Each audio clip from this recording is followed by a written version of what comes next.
जी अस्सलाम वालेकुम। कैफ 6 आज के लेक्चर का आगाज़ करते हैं। Lecture number 79। आज के लेक्चर में हम चैप्टर 6 जो कल हमने डिस्कस किया था, पेस्ट एनालिसिस की केस स्टडी कैसे सॉल्व करनी है, उसको डिस्कस करेंगे हम। इसमें case studies, 2 case study home assignment के तौर पे आपको दी गई थी, वो डिस्कस करनी है क्लास में। इसके अलावा फर्दर केस स्टडी आज आपको होम असाइनमेंट में दी गई है। और इसके साथ चैप्टर 14 का क्वेश्चन नंबर 1, बस्टिंग का क्वेश्चन नंबर 1 है, ये भी आज की आपकी असाइनमेंट में शामिल है, इसे नोट कर लें। कल हम इसको भी डिस्कस करेंगे।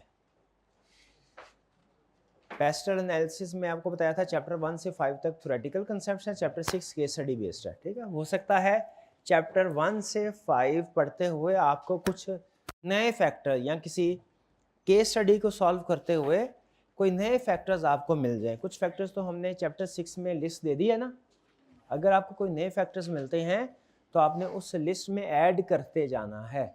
जैसे जैसे आपकी प्रैक्टिस ज़्यादा होती जाएगी या चैप्टर 1 2 3 4 5 पढ़ेंगे आप, हो सकता है हर कैटेगरी में कोई 3 4 5 फैक्टर्स मज़ीद ऐड होते जाएं। अगर किसी भी केस स्टडी में कोई एक फैक्टर भी आपको नया मिलता है, आपने उसे फिर इस लिस्ट में ऐड कर लेना है। क्लियर ये चीज़? स्टार्ट करते हैं क्वेश्चन 1। कितने स्टूडेंट ने रिटर्न असाइनमेंट की है? हाथ उठाइए। चले,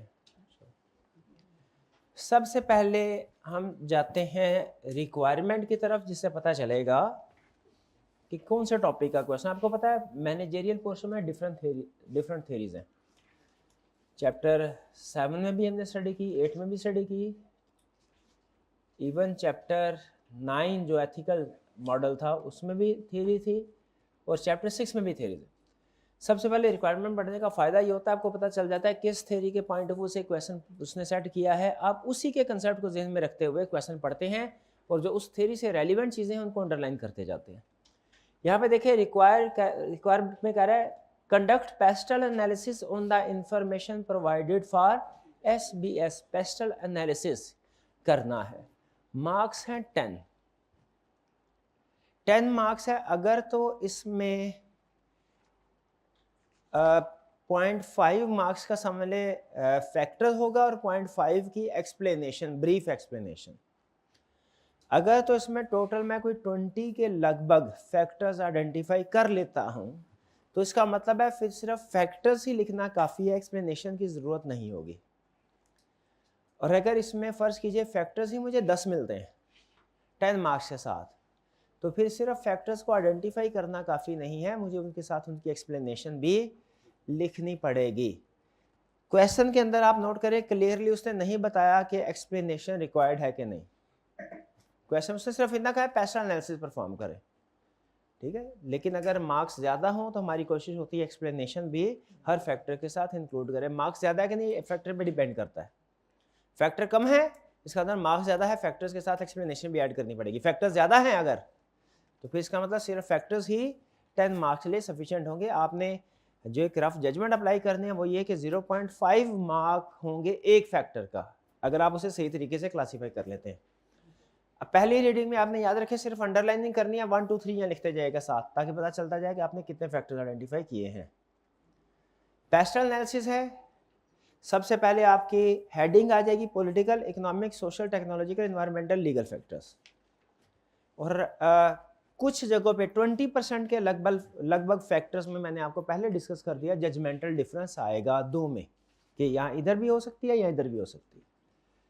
वहाँ पे जजमेंट की बेस पे हम डिसीजन करेंगे। कह रहा है star business school SBS a renowned world class education provider. Renowned world class education provide, अगर हम स्वॉट एनालिसिस कर रहे होते तो ये स्ट्रेंथ होता, ठीक है। कि लेकिन क्या पेस्टल एनालिसिस में पॉलिटिकल फैक्टर है, इकोनॉमिक फैक्टर है, social factor, technological, environmental, legal, उनमें कोई फैक्टर। फिर कह रहा है is offering a range of degree courses in business, counting, finance, human resource, hospitality management, marketing and supply chain management. जी, इसमें बताइए कोई रेलिवेंट फैक्टर है क्या? कौन सा? सोशल फैक्टर एलिमेंट है। ये कैसे सोशल फैक्टर से रिलेट कर रहा है? सोशल में आता है कल्चरल डिफरेंसेस, कल्चर, पॉपुलेशन, ठीक है, लेवल ऑफ एजुकेशन। नहीं, एजुकेशन से रिलेटेड है, लेकिन इसमें हाँ डिफरेंट एरियाज को कवर कर रहा है बिल्कुल, लेकिन ये हमारे पेस्टल एनालिसिस में किसी फैक्टर से रिलेट करता है? सवाल ये है, डायरेक्टली रिलेट नहीं करता। तो अभी फर्स्ट रीडिंग में हम इसको इग्नोर कर देंगे। The school boast a strong faculty, high quality research, state of the art infrastructure and A zero tolerance policy for quality education. यहाँ पे बताइए जीरो टॉलरेंस ये किससे रेलिवेंट करता है? For quality education. Quality education किससे रिलेट करेगा? Social factor से। सोशल फैक्टर से, क्योंकि क्वालिटी एजुकेशन लेवल इंप्रूव होना ये सोशल फैक्टर्स का हिस्सा होता है।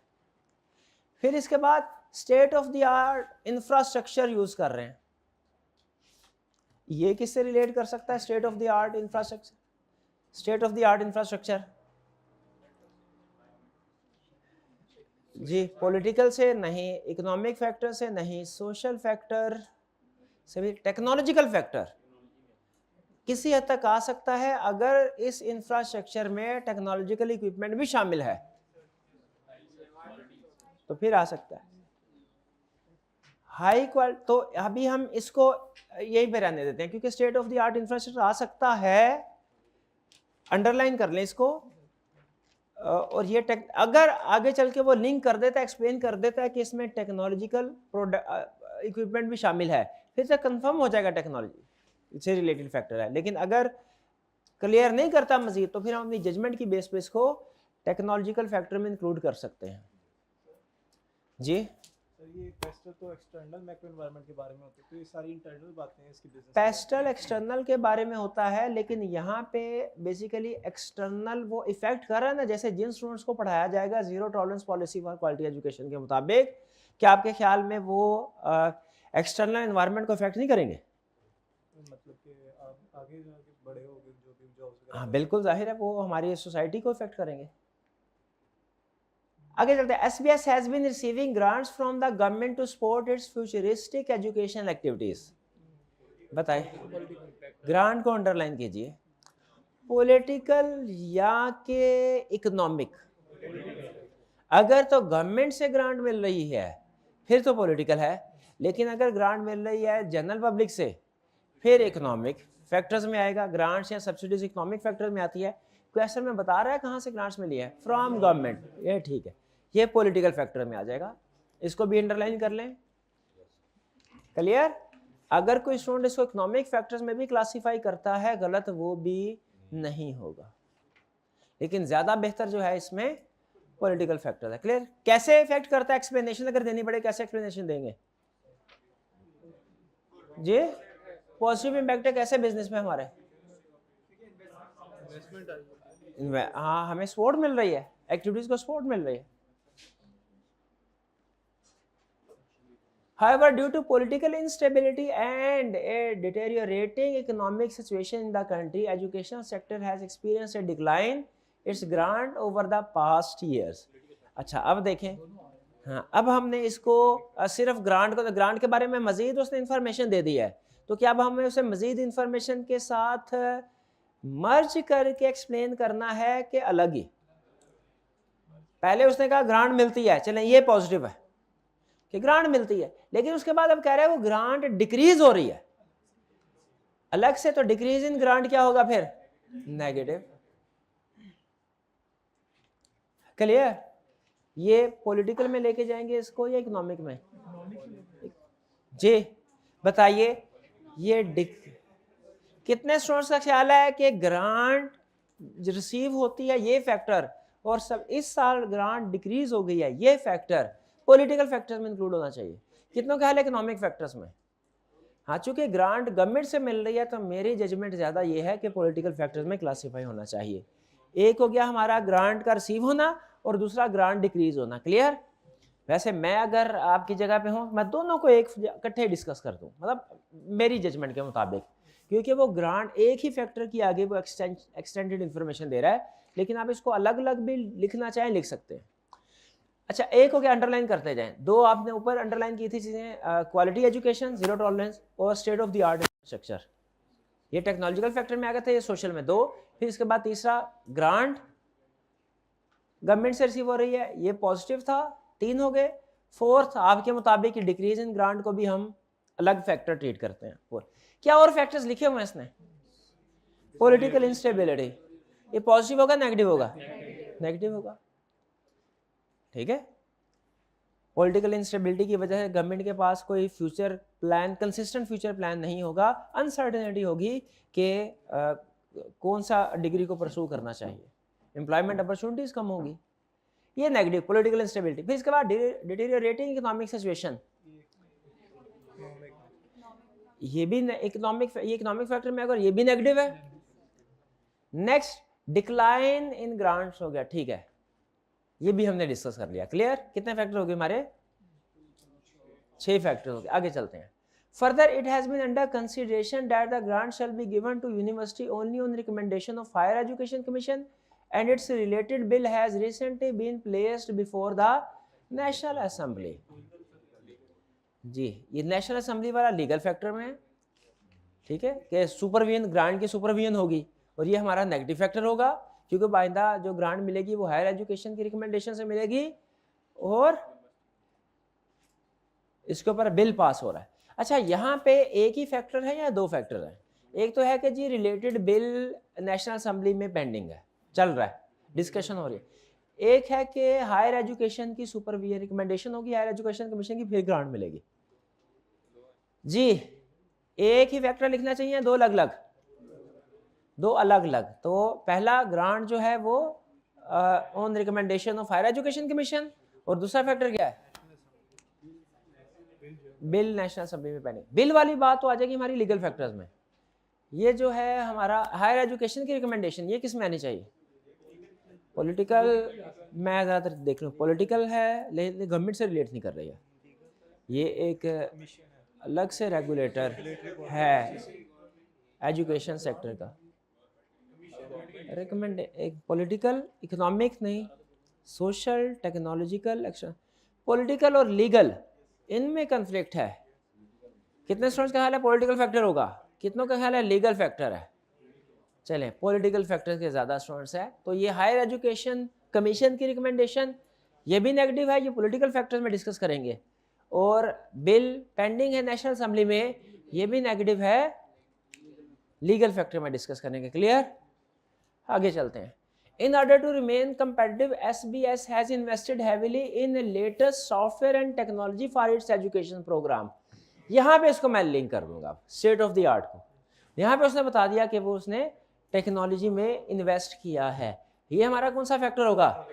Technological factor.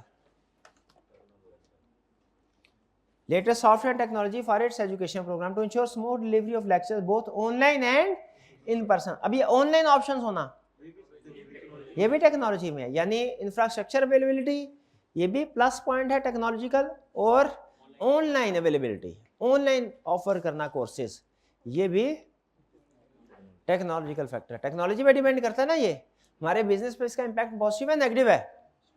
पॉजिटिव है। अच्छा, फर्ज कीजिए हमारा अगर जो इंस्टीट्यूट ऐसा होता जो सिर्फ और सिर्फ फिजिकल मोड ऑफ लर्निंग ही करवा रहा है स्टूडेंट्स को, उसके लिए ये फैक्टर कि ऑनलाइन कंपेटिटर ऑनलाइन ऑफर कर रहा है या ऑनलाइन टेक्नोलॉजी ग्रो कर रही है, उसके लिए पॉजिटिव होता है या नेगेटिव होता? उसके लिए नेगेटिव होता है। टेक्नोलॉजी में ही फैक्टर टेक्नोलॉजिकल फैक्टर ही होता है, उसके लिए नेगेटिव। क्यों? क्योंकि इसके ऊपर, इस बिजनेस के ऊपर नेगेटिव इंपैक्ट आ रहा है, उसके जाहिर है फिजिकल स्टूडेंट्स ऑनलाइन की तरफ शिफ्ट हो रहे होंगे, कम हो रहे होंगे। Next, it is also reserving seats and offering scholarship for international students and working on students and faculty exchange programmes with world class universities. वो कह रहा है कुछ एक्सचेंज प्रोग्राम भी चल रहे हैं, इंटरनेशनल स्टूडेंट्स को भी ऑफर कर रहे हैं स्कॉलरशिप, और स्टूडेंट और फैकल्टी एक्सचेंज प्रोग्राम भी चल रहे हैं। एक्सचेंज प्रोग्राम का मतलब यह है कि किसी फॉरेन यूनिवर्सिटी के साथ कोलैबोरेट करेंगे, हमारे स्टूडेंट एक एक सेमेस्टर उनकी यूनिवर्सिटी में स्टडी करेंगे, उनके स्टूडेंट्स एक एक सेमेस्टर हमारी यूनिवर्सिटी में पढ़ेंगे। तो ये किस फैक्टर से रिलेट करता है? सोशल। क्योंकि जब फॉरेनर्स आएंगे या हमारे स्टूडेंट्स उधर जाएंगे तो एक दूसरे की कल्चरल वैल्यूज़ को भी अडॉप्ट करेंगे, प्रैक्टिसेस को अडॉप्ट करेंगे, ये हमारा सोशल फैक्टर होगा। Next, SBS long-term plans include launching various online programs for international students and opening facilitation offices in countries with a high potential for collaboration and international students. जी, ये किस factor में आएगा? International, याद रखिए जो international operations होते हैं ये गवर्नमेंट्स के दूसरे ममालिक की गवर्नमेंट के साथ क्या ताल्लुकात है इन पे डिपेंड करते हैं। अगर आप इंटरनेशनल लेवल पे ऑपरेशंस करना चाहते हैं ये हमेशा डिपेंड करता है गवर्नमेंट के क्या ताल्लुकात है। जैसे अगर पाकिस्तान के किसी करीबी कंट्री के साथ ताल्लुकात अच्छे नहीं हैं तो बिजनेसमैन उस कंट्री में ऑपरेशंस नहीं कर सकते। तो ये पॉलिटिकल फैक्टर्स में क्लासिफाई होगा। ये इंटरनेशनल लेवल पे प्रोग्राम लॉन्च करना, international students and opening facilitation offices in countries, ये जो फैक्टर है ना opening facilitation centres in other countries, ये पॉलिटिकल फैक्टर है क्योंकि ये गवर्नमेंट पे, गवर्नमेंट की एटीट्यूड दूसरी कंट्रीज के साथ क्या है, ताल्लुकात, रिलेशनशिप क्या है, उन पे डिपेंड करता है। ये आपको थोड़ा बात शायद लग रही हो अजीब, लेकिन इंटरनेशनल लेवल पे जब भी ऑपरेशंस आप करेंगे, इंपोर्ट एक्सपोर्ट वगैरह करते हैं, ये ज्यादा डिफरेंट कंट्रीज के आपस में म्यूचुअल रिलेशनशिप पे डिपेंड करता है। क्लियर जी? तकरीबन 9-10 फैक्टर्स हो गए हमारे। ऑनलाइन प्रोग्राम फॉर इंडिया, ये टेक्नोलॉजी में आएगा, ये हमने अलग से डिस्कस कर दिया है। ये ऊपर हमने जब डिस्कस किया था ना, ये lecture, delivery lecture both online and in person, तो ये भी ऑनलाइन सिस्टम ही है। नीचे जो बता रहा है various online program for international students, ये भी टेक्नोलॉजिकल फैक्टर में ही आएगा।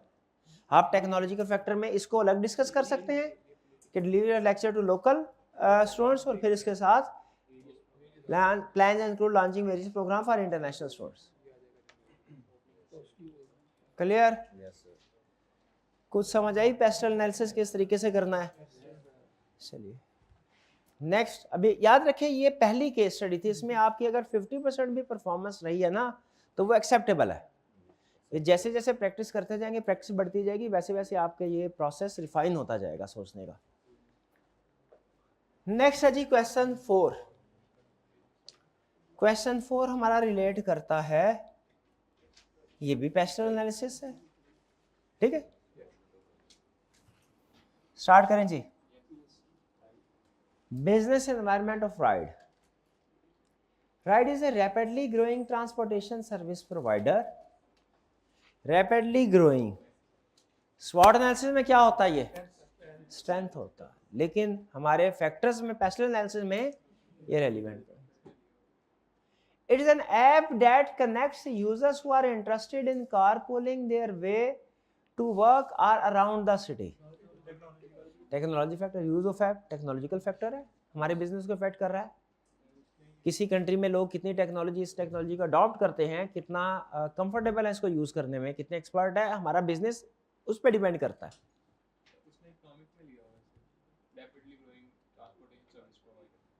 हाँ, rapidly growing transportation service provider. देखिए अगर तो ये इकोनॉमी रैपिडली ग्रोइंग है या इंडस्ट्री ग्रो कर रही है, इंडस्ट्री, फिर तो वो आएगा इकोनॉमिक फैक्टर्स में। लेकिन अगर सिर्फ कंपनी ग्रो कर रही है, इंडिविजुअल कंपनी, तो फिर नहीं आएगा, फिर उसकी स्ट्रेंथ है ये।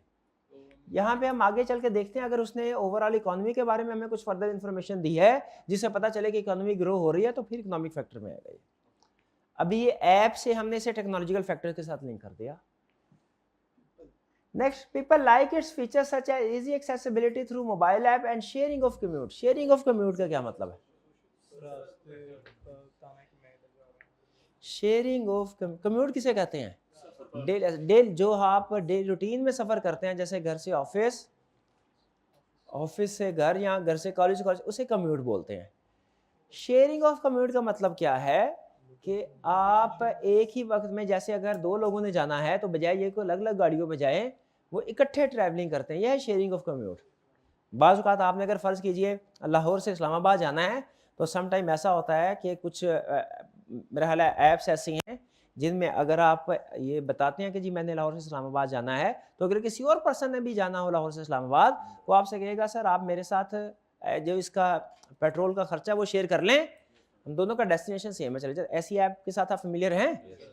हाँ, इन ड्राइव में ये ऑप्शन होती है नहीं, एक सिटी से दूसरी सिटी, वो नहीं, वो तो वो खुद ही प्रोवाइड कर रहे होते हैं। लेकिन एक गाड़ी में मल्टीपल डिफरेंट पैसेंजर सफर कर सकते हैं। ये ऑप्शन भी ड्राइव में होती है। हाँ जी, इससे क्या फर्क पड़ता है शेयरिंग ऑफ कम्यूट से? क्या फर्क पड़ता है इससे? कि आपका जो ट्रैवलिंग कॉस्ट है वो रिड्यूस हो जाती है, वो शेयर हो जाती है। तो कौन सा फैक्टर होगा ये? आपकी ट्रैवलिंग कॉस्ट कम हो जाती है, सोशल फैक्टर या economic factor? Economic factor. Social factor कैसे होगा ये?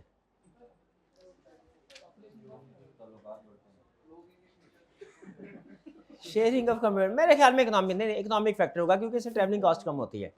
सोशल फैक्टर इसमें इतना स्ट्रॉन्ग फैक्टर नहीं है।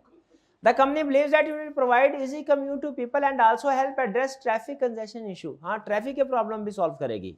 ये कौन सा इशू आ गया? क्या ट्रैफिक सोशल प्रॉब्लम है? एनवायरमेंटल। ट्रैफिक कंजेशन इशू ये एनवायरमेंटल फैक्टर्स में आएगा। क्लियर? यहां तक कि केस स्टडी में बताया कितने फैक्टर्स आपने आइडेंटिफाई किए। स्टेप नंबर पहला टेक्नोलॉजिकल फैक्टर है positive, second sharing of commute, ये पॉजिटिव, ये हमारा इकोनॉमिक फैक्टर है। थर्ड ट्रैफिक कंजेशन इशू, ये एनवायरमेंटल फैक्टर है, इसका भी positive impact. Next, however there are controversies such as minimum wage laws for drivers and bans by some authority that make it difficult to compete। कहता है इसी sector के ऊपर different controversies, ऐसे में जो बड़ी कंट्रोवर्सीज होती हैं वो ये होती हैं कि क्या ये जो ऑर्गेनाइजेशंस है जैसे इन ड्राइव वगैरह है, इनके जो ड्राइवर है क्या इनके एम्प्लॉयज हैं या इनके कॉन्ट्रैक्टर्स हैं, कंसल्टेंट्स हैं? अगर कॉन्ट्रैक्ट अगर तो एम्प्लॉयज हैं तो इनके ऊपर मिनिमम वेज लॉ एप्लीकेबल होता है। ये चाहे कोई राइड बुक करे या ना करे, कम से कम मंथली ने 40,000 पे करना चाहिए, ये मिनिमम वेज लॉस कहता है। अब रेगुलेटर का पॉइंट ऑफ व्यू ये है कि जो राइड शेयरिंग वाली कंपनीज हैं इनके राइडर्स इनके एम्प्लॉयज हैं, जबकि इन कंपनीज का कहना है कि वो हमारे एम्प्लॉयज नहीं है, वो मर्जी है उनकी, उनके पास ऑप्शन है, चाहे तो वो राइड बुक करे चाहे राइड बुक ना करे, उनके ऊपर लाजमी नहीं है। तो ये बहरहाल एक कंट्रोवर्सी चलती है। और इसी तरह एक और कंट्रोवर्सी होती है कि ये जो गाड़ियां हैं क्या इन जो गाड़ियां चलाते हैं इन ड्राइवर वगैरह, क्या इनके पास कमर्शियल लाइसेंस होना ज़रूरी है कि नहीं? अगर तो ये अब देखें है ये गाड़ी प्राइवेट लेकिन चल रही है कमर्शियल पर्पज़ के लिए, ये भी एक कंट्रोवर्सी है। जो राइड कंपनीज होती हैं इनका पॉइंट ऑफ व्यू ये है कि कमर्शियल लाइसेंस की ज़रूरत नहीं क्योंकि गाड़ी तो प्राइवेट है, वो तो सिर्फ पार्ट टाइम बेसिस के ऊपर उसको कमर्शियल एक्टिविटीज़ के लिए चला रहे होते हैं। जबकि जो नॉर्मली जो गवर्नमेंट के इदारे उनका पॉइंट ऑफ व्यू होता है कि चूँकि कमर्शियल पर्पज़ के लिए चल रही हैं तो उसका लाइसेंस होना ज़रूरी है। फिर इसी तरह कुछ कंट्रोवर्सीज इन कंपनीज में और इनके राइडर्स के दरमियान में भी होती है कि अगर फ़र्ज़ कीजिए जो एक्सीडेंट होता है किसी सिचुएशन में तो इंश्योरेंस किसकी जिम्मेदारी है या रिपेयर एंड मेंटेनेंस उस गाड़ी की करवाना किसकी जिम्मेदारी है? क्या कंपनी की जिम्मेदारी है या उस राइडर की जिम्मेदारी है जिसकी गाड़ी है? ये भी एक कंट्रोवर्सी है। कंपनी का पॉइंट ऑफ व्यू क्या होगा? गाड़ी आपकी है, ठीक है, आप रिपेयर करवाएं। इनका पॉइंट ऑफ व्यू क्या होता है राइडर्स का कि भाई कंपनी के पर्पज़ के लिए चला रहे हैं।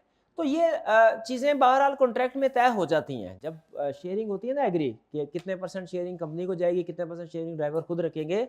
उसमें ये भी क्लियर कर दिया जाता है कि हम आपको शेयरिंग ज़्यादा दे रहे हैं लेकिन बदले में इंश्योरेंस और रिपेयर एंड मेंटेनेंस आप लोग खुद करवाएंगे। तो ये बहरहाल इस सेक्टर के ये कंट्रोवर्शियल इश्यूज हैं, यही बता रहा है। अब ये बताइए मिनिमम वेज लॉस, मिनिमम ये कंपनी को पॉजिटिवली इफेक्ट करेंगे कि नेगेटिवली? और ये फैक्टर किन बेस्ट एनालिसिस में किन फैक्टर में आना चाहिए?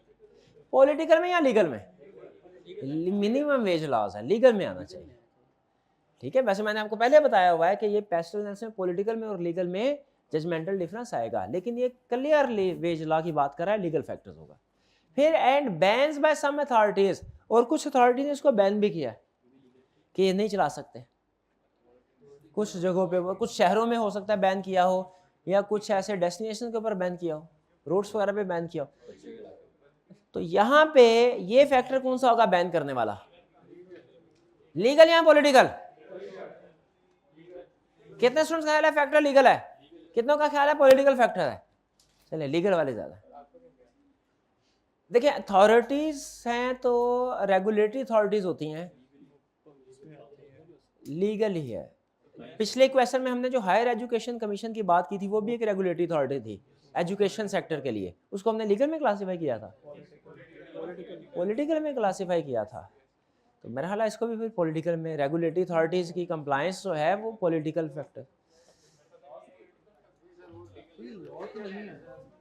चलें फिर हम ये एग्री कर लेते हैं आइंदा से कि लॉज जो इंट्रोड्यूस होंगे वो भी लीगल फैक्टर है, और उन लॉज की जो कंप्लायंस होगी वो भी लीगल फैक्टर है। क्लियर? तो हम जो हमारा यूनिवर्सिटी वाली एग्जांपल थी उसको भी हम लीगल फैक्टर में क्लासिफाई करेंगे। यहाँ पे बैन बाय अथॉरिटीज, ये भी लीगल फैक्टर में। Drivers have questions about the insurance policy in case of an accident, will the company hold the driver as countable और take the blame on itself. जी insurance policy के बारे में issue, insurance policy कौन सा factor है? ये भी लीगल फैक्टर है, insurance legal factor. Moreover, business like ride have given rise to a shared economy where there is no need to invest in physical asset or hire a large workforce for the provision of service. Shared economy का क्या मतलब है कि जिसमें infrastructure shared होता है, कुछ entrepreneur का और कुछ वर्कर का। जैसे ये इसकी shared economy, ride company shared economy की एग्जांपल है। इसमें देखिए आपने ना इन्वेस्टमेंट करनी है एंटरप्रेन्योर ने, जो राइडिंग कंपनी है, इन ड्राइव जैसे फॉर एग्जांपल उसकी हम एग्जांपल लेके चल रहे हैं, ना इन्होंने इन्वेस्टमेंट, गाड़ियां खरीदनी है, गाड़ियां भी इनकी अपनी नहीं है, और ये जो ड्राइवर्स हैं इनको भी इन्होंने एम्प्लॉय नहीं रखा हुआ। तो ये शेयर्ड इकोनॉमी की एग्जांपल है।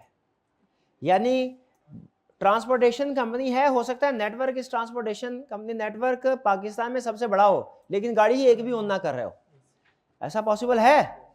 बिल्कुल। इसमें फायदा क्या है? फैक्टर कौन सा? ये इकोनॉमिक फैक्टर। कैसे पॉजिटिव इंपैक्ट करता है ये? इन्वेस्टमेंट की जरूरत नहीं है, ठीक है, वर्कर्स को वेजेस कमिट करने की जरूरत नहीं है, कोई कमिटेड सैलरी नहीं होगी जो आपको हर महीने लाजमी देनी पड़े। वर्कर्स काम करेंगे, ड्राइवर्स जो है वो ड्राइविंग करेंगे तो उनको रिम्यूनरेशन मिलेगी, वरना नहीं। तो ये हमारा इकोनॉमिक फैक्टर होगा और पॉजिटिव है क्योंकि पैसों की जरूरत नहीं है, इन्वेस्टमेंट की जरूरत नहीं है। Next, lot of factors come into play considering the environment of rights business model. It is important, कहता है बहुत से एनवायरमेंट। अच्छा, एनवायरमेंटल फैक्टर्स बताइए, इसमें इंपैक्ट क्या होगा? एनवायरमेंटल फैक्टर पे इसका इंपैक्ट आता है कोई? ट्रैफिक, हाँ वो ट्रैफिक कंजेशन इशू डिस्कस कर चुके हैं हम। It is important to analyse the environmental factor business. Suppose you are hired as a consultant to plan the launch of ride in Pakistan and are asked to study the external business environment of ride. You may quote examples to support your findings. कहता है और examples भी आप include कर सकते हैं अपनी judgement की बेस पे। यहाँ तक क्लियर हो गया जो रेलिवेंट फैक्टर उसने डिस्कस किए हुए हैं। अपनी जजमेंट की बेस पे क्या कोई मजीद फैक्टर जो इस केस स्टडी में डिस्कस नहीं हुए लेकिन इस बिजनेस से रेलिवेंट है, क्या बता सकते हैं? एंड पे क्योंकि नोट कीजिए उसने ओपन छोड़ा, उसने कहा suppose you are hired as consultant, आप एग्जाम्पल अपनी फाइंडिंग को सपोर्ट करने के लिए कोई और एग्जाम्पल्स भी इंक्लूड कर सकते हैं। यहां तक इस क्वेश्चन में पैसेज एनालिसिस में कौन कौन से फैक्टर रेलिवेंट थे जरा बताइए, एग्जाम्पल्स बताइए, एग्जाम्पल्स फैक्टर बताएं फिर बताइए कौन से वाला था। सबसे पहले कहानी शुरू हुई थी कहां से? टेक्नोलॉजिकल फैक्टर पॉजिटिव एक, फिर इसके बाद shared economic factor 2, address traffic congestion problem, environmental factors positive 3, minimum wage law legal factor negative 4, ban by authorities legal factor negative 5, insurance policy legal factor negative impact अगर company को करवानी पड़ती है 6 factors, और shared economy economic factor positive 7। ये shared economy में आ जाएगा ना, इन्वेस्ट नहीं करना पड़ेगा। ये 7। क्या मजीद आप फैक्टर कोई सोच सकते हैं जो कि बिजनेस को अफेक्ट करते हो? जैसे यहाँ पे आप फर्ज कीजिए कि 10 नंबर का क्वेश्चन है, 7 हमने आइडेंटिफाई कर लिए, कम से कम 3 तो और आइडेंटिफाई करने चाहिए। कैसे करेंगे ये आपको असूल मैंने चैप्टर 7 और 8 की केस स्टडी में भी बताया था कि बाज़ औक़ात क्वेश्चन को केस स्टडी को डिटेल में एक्टिविटीज़ को बताता है। जैसे जब ये आपको याद होगा वैल्यू चेन एनालिसिस हम कर रहे थे, ये बताया नहीं था, बाज़ औक़ात एक्टिविटीज़ डिटेल में बताता है स्टेप बाय स्टेप। आपने जितने भी रिकमेंडेशंस या इश्यूज आइडेंटिफाई करने हैं गिवन इन्फॉर्मेशन से उठाने हैं, लेकिन बाज़ औक़ात सिर्फ वो 2-3 लाइन में बिजनेस को बता देता है, उसकी एक्टिविटीज़ नहीं बताता। फिर आपने क्या करना होता है? उसकी एक्टिविटीज़ को खुद सोच के उसको सॉल्व करना होता है। भाई ऐसे बताया कि नहीं बताया? ठीक है, जैसे वो किसी बिजनेस के बारे में बता देता है और कहता है इसके केपीआई बताइए, तो आप खुद सोच के बताते हैं ना। यहाँ पे भी बताइए इस तरह के बिजनेस के लिए मजीद कोई फैक्टर्स क्या हो सकते हैं जी? Availability of internet, consistent reliable availability of internet, क्या एक रेलिवेंट फैक्टर नहीं है? टेक्नोलॉजिकल फैक्टर है, टेक्नोलॉजी में आएगा। और क्या हो सकता है? पोल्यूशन फ्री, हाँ, electric cars, use of electric cars, ये बिल्कुल ये भी पॉजिटिव है, ये हमारा एनवायरमेंटल फैक्टर में आएगा। या इको फ्रेंडली कार्स कह लें, ये एनवायरमेंटल फैक्टर में आएगा, पॉजिटिव होगा। और कौन सा रेलिवेंट फैक्टर हो सकता है? Rapidly growing transportation providers generally grow कर रहे हैं कि सिर्फ हमारी कंपनी ग्रो कर रही है? ये प्रोवाइडर्स हैं, वैसे पाकिस्तान में बहुत से प्रोवाइडर है और ये ग्रो कर रहा है, मतलब ऐसा कि बहुत सी नई कंपनीज भी आ रही हैं। येंगो आ गई है, येंगो के बाद भी और भी कुछ एक दो मैसेज आते होते हैं। ऊबर तो खत्म होगी ना, वो तो चली गई, करीम पुरानी है। पेट्रोल प्राइस की फ्लक्चुएशंस, हाँ, fluctuation in petrol prices,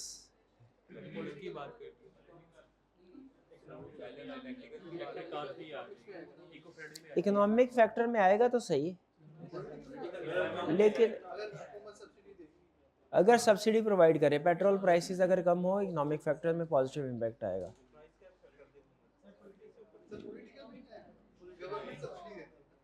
petrol prices मुझे तो ये लग रहा है कि ये रेलिवेंट शायद ना भी हो, क्योंकि असल में इसका एक्सपेंस कंपनी को बेयर नहीं करना पड़ेगा। ये तो वो जो ड्राइवर है उसने बेयर करना है, कंपनी को तो अपना शेयर मिलेगा।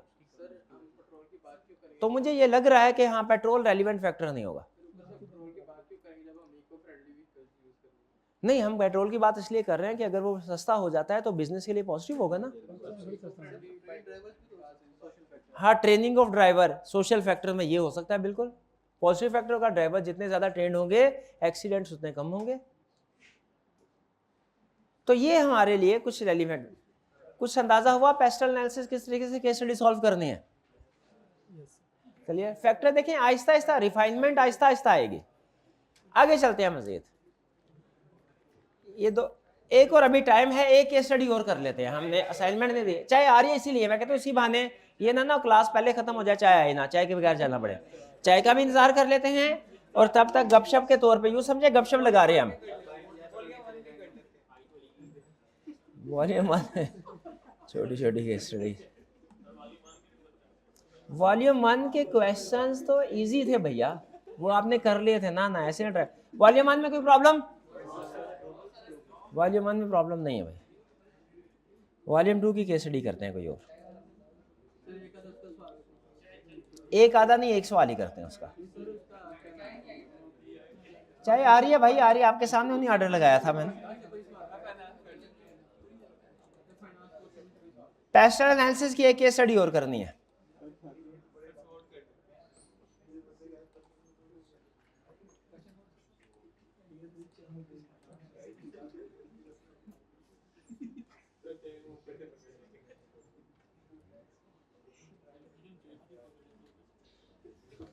वन और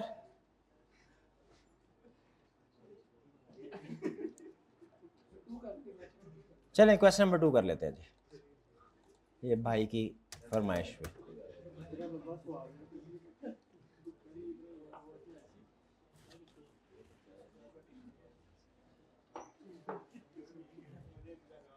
चलिए जी, क्वेश्चन 2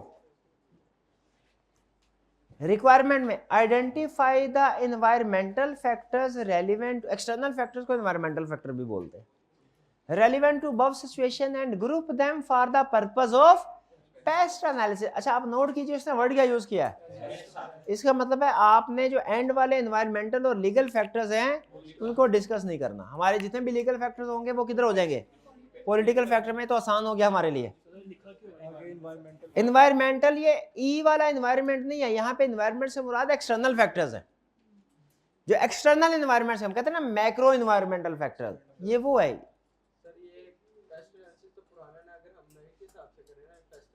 नहीं, हम नहीं के हिसाब से नहीं करेंगे। उसने क्वेश्चन में अगर पेस्ट बोला है तो हम पेस्ट एनालिसिस ही करेंगे, पेस्ट एनालिसिस नहीं करेंगे। अब नहीं है, उसने पूछ लिया है तो हम उसे क्या कहें, भैया आपने गलत पूछा है।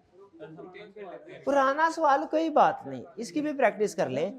आप दरमियान में डिस्कस कर लीजिएगा, अगर कोई एनवायरमेंटल फैक्टर आता है या कोई लीगल फैक्टर आता है तो एक्स्ट्रा डिस्कशन हम कर लेंगे कि अगर पेस्टल एनालिसिस पूछे तो हम इसको लीगल फैक्टर में लेके जाएंगे। क्लियर?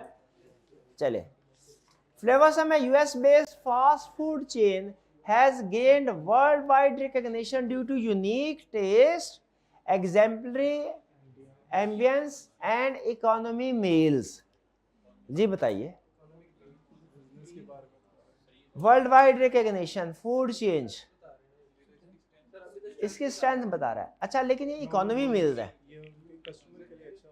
क्या ये इकोनॉमिक फैक्टर्स में नहीं आएगा कि लेस कॉस्टली, हाँ चीपर मील्स अवेलेबल है, क्या ये इकोनॉमिक फैक्टर नहीं है?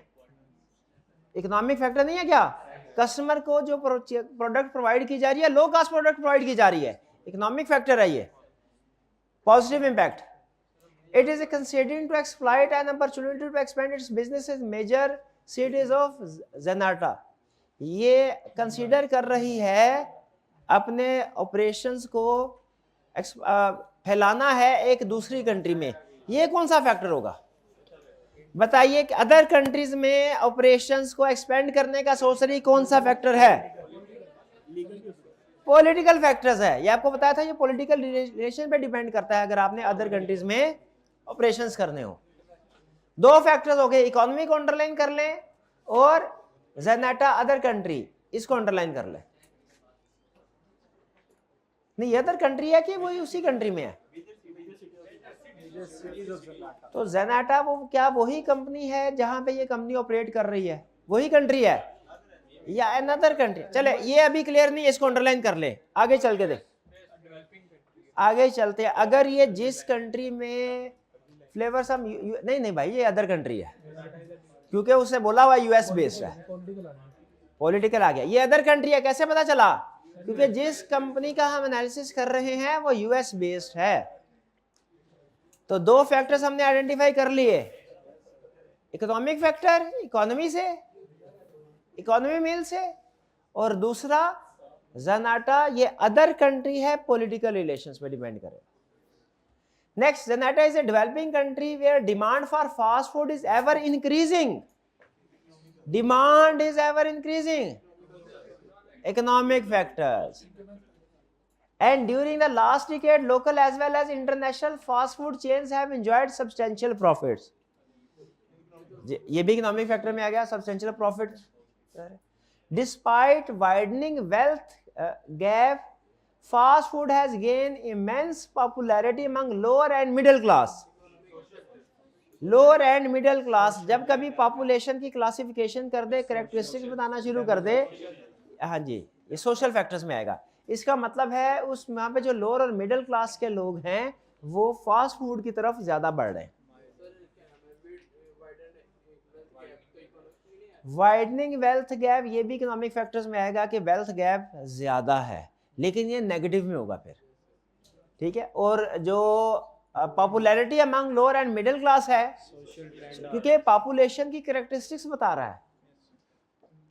However, social awareness groups are pressurizing health ministry to revise public health policy by introducing stringent regulations on food industry. Political factors, ठीक है। अगर पेस्टल एनालिसिस होता तो फिर हम हेल्थ मिनिस्ट्री की बात कर रहा है, ये लीगल फैक्टर्स में इसको ले जाते हैं। The government is offering tax holiday to encourage foreign investment. Political या इकोनॉमिक फैक्टर्स? गवर्नमेंट आ गई लेकिन टैक्स भी है। टैक्स के पॉइंट ऑफ व्यू से देखें तो ये इकोनॉमिक फैक्टर है, रिडक्शन इन टैक्स है ना। गवर्नमेंट के पॉइंट ऑफ व्यू से देखें पॉलिटिकल फैक्टर्स है। डिसीजन कीजिए, कितने स्टूडेंट्स का ख्याल है पॉलिटिकल फैक्टर्स में आना चाहिए, कितने स्टूडेंट का ख्याल है इकोनॉमिक फैक्टर्स में आना चाहिए। चलिए पॉलिटिकल में लिखते, ठीक है। This incentive is strongly being opposed by local business community.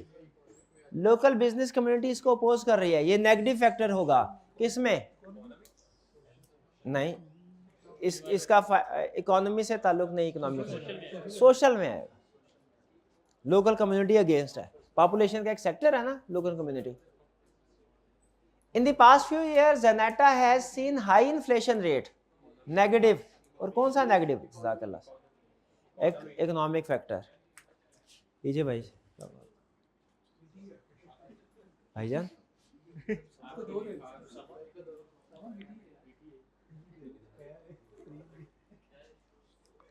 In the past few years high inflation. High inflation rate बताइए कौन सा फैक्टर है? एक इकोनॉमिक फैक्टर। और पॉजिटिव या negative? Negative.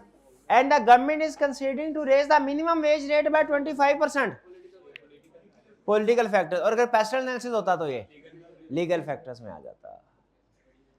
Burger buddy, a leading local fast food chain, is gaining popularity because of its social contribution, advance technologies, use of social media, mobile application for promotion activities. ये तो 2-3 factors आ गए, one by one देखते हैं।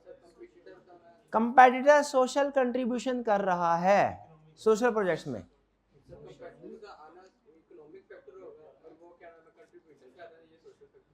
Contribution कर रहा है competitor, ये social factor होगा। कंट्रीब्यूशन सोशल फैक्टर है, कंपेटिटर कर रहा है नेगेटिव है। कंपेटिटर की वजह से ये इकोनॉमिक फैक्टर में नहीं आएगा। इकोनॉमिक फैक्टर तब होता है जब वो कहता है कि न्यू कंपेटिटर्स आ रहे हैं, ये ऑलरेडी मौजूद है। तो मेरे ख्याल में इसको इकोनॉमिक फैक्टर की बजाय सोशल में नेगेटिव फैक्टर के तौर पे लेंगे। सोशल कंट्रीब्यूशन कर रहा है, ये सोशल फैक्टर है। कंपेटिटर कर रहा है, नेगेटिव है। हम कर रहे होते पॉजिटिव होता। फिर एडवांस टेक्नोलॉजी यूज कर रहा है, टेक्नोलॉजी। और पॉजिटिव या नेगेटिव? नेगेटिव है हमारे लिए, क्योंकि हमारे ऊपर भी प्रेशर होगा कि हम उसको कम्पीट करने के लिए उतना ही सोशल कंट्रीब्यूशन करें या उससे ज्यादा। और हम भी एडवांस टेक्नोलॉजी यूज करें वरना उससे कम्पीट नहीं कर पाएंगे। यूज ऑफ सोशल मीडिया, ये भी सोशल फैक्टर है। सोशल कंट्रीब्यूशन के साथ ही इसको सोशल फैक्टर के दूसरा फैक्टर ये लिख देंगे। और मोबाइल एप्लीकेशन, टेक्नोलॉजिकल फैक्टर। नहीं, वो कैंपेन्स के लिए भी यूज कर सकता है और वैसे भी डिलीवरी के लिए भी यूज कर सकता है। वैसे कस्टमर को कहें सर आप अपनी लोकेशन भेजिए, हम आपको 10 मिनट के अंदर आपकी लोकेशन पे डिलीवर कर देंगे। तो टेक्नोलॉजिकल में रख रहे हैं। नहीं, सोशल मीडिया अलग कर रहा हूं मैं, मोबाइल एप्लीकेशन अलग कर रहा हूं। जो social media, use of social media है, ये हमारा सोशल फैक्टर में जाएगा। यूज ऑफ मोबाइल एप्लीकेशन है, ये टेक्नोलॉजिकल फैक्टर में जाएगा। समझ रहे हैं कि नहीं? नहीं समझ रहे। सोशल मीडिया थ्रू ऐप ही चलता है, लेकिन ये सोशल मीडिया यूज करना सोशल फैक्टर है। और मोबाइल एप्लीकेशंस को वो सोशल मीडिया के लिए नहीं कह रहा। वो ये नहीं कह रहा मैं मोबाइल एप्लीकेशन को सोशल मीडिया के लिए यूज कर रहा हूं। नहीं, अगर वो यही कहता ना कि मोबाइल एप्लीकेशंस पे सोशल मीडिया एडवर्टीजमेंट हम कर रहे हैं मोबाइल्स पे, फिर आपकी बात ठीक थी। ये मोबाइल का यूज चूंकि सोशल मीडिया के लिए हो रहा है, वो सोशल फैक्टर में आता। यहाँ पे कह रहे हैं मोबाइल का इस्तेमाल कर रहे हैं हम प्रमोशनल एक्टिविटीज के लिए, अपने बिजनेस को प्रमोट करने के लिए। ठीक है, तो बिजनेस के ऑपरेशंस में मोबाइल का इस्तेमाल हो रहा है। मैं इसको यूं इंटरप्रेट कर रहा हूं, मोबाइल एप्लीकेशन यूज हो रही है बिजनेस के ऑपरेशन प्रमोशन के लिए। जी बताइए जरा, क्विकली रिकॉल कीजिए, इसमें कौन कौन से फैक्टर्स हैं?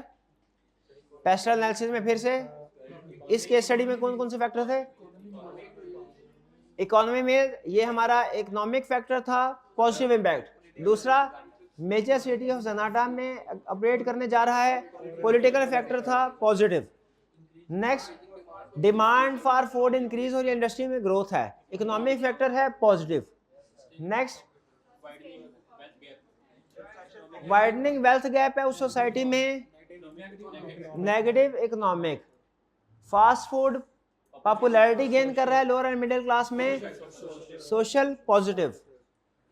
सोशल अवेयरनेस ग्रुप अगेंस्ट है, हेल्थ मिनिस्ट्री को परसू कर रहे हैं कि वो रेगुलेशंस इंट्रोड्यूस करवाएं फूड इंडस्ट्री के खिलाफ, political factors negative.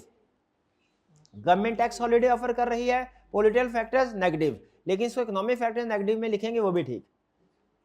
Next, business community against है इस इंसेंटिव के, बिजनेस कम्युनिटी का अगेंस्ट होना, social negative. High inflation rate, economic negative, government increasing wage laws political negative, fast food competitor social contribution कर रहा है social negative, advance technology use कर रहा है competitor technological negative, social media को use कर रहा है प्रमोशन के लिए सोशल नेगेटिव, सोशल मीडिया की तरफ जाएं तो ये सोशल नेगेटिव बनता है, मोबाइल एप्लीकेशन को भी करें तो टेक्नोलॉजिकल नेगेटिव बनता है। दोनों ही लिख दें, दोनों लिख दें। Use of social media social factor negative और use of mobile application for promotional activity technological factor negative, दोनों ही लिख दें। लेकिन सोशल मीडिया वाला सोशल फैक्टर में जाएगा, मोबाइल एप्लीकेशन वाला टेक्नोलॉजी की तरफ। भाई क्लियर, कुछ समझ आया कैसे क्लासिफिकेशन करनी है? 2-3 फैक्टर ऐसे होते हैं वो थोड़े ब्लर से रह जाते हैं, उनमें क्लियर डिसीजन नहीं हो पाता, लेकिन ज्यादातर फैक्टर्स में आपने देखा हम क्लियर डिसीजन कर पाते हैं। जैसे वेज लॉस में क्लियर डिसीजन किया, इंक्रीजिंग डिमांड फॉर फूड में क्लियर डिसीजन हमने किया। चाय का कप भी है, बाकी एक छोटी सी केस स्टडी हो रही है, 3 केस स्टडी 3 भी। अच्छा चलिए ठीक है, लेकिन पेस्टल एनालिसिस आपने नई थ्योरी सीखी है, इसकी प्रैक्टिस करना मस्ट है, वरना जहन में बैठेगा नहीं। इस वक्त प्रैक्टिस कर लें, ज्यादा प्रैक्टिस करेंगे ना ये अगले 1-2 दिन में ताज़ा है, बाद में अगर भूल भी जाएंगे रिवाइज करने से रिवाइज हो जाएगा, लेकिन इस टाइम पे अगर आपने प्रैक्टिस नहीं की जहन में सही तरीके से बैठ नहीं पाएगा, फिर बाद में जब रिवाइज करने लगेंगे ज्यादा प्रॉब्लम होगी। तो ये केस स्टडी की रिटर्न प्रैक्टिस बोल रहा हूँ, रिटर्न ये जरूर करनी है, पेस्टल एनालिसिस की करेंगे जी, पक्की बात है। चलिए आज का लेक्चर यहाँ पे खत्म करते हैं, अल्लाह हाफिज।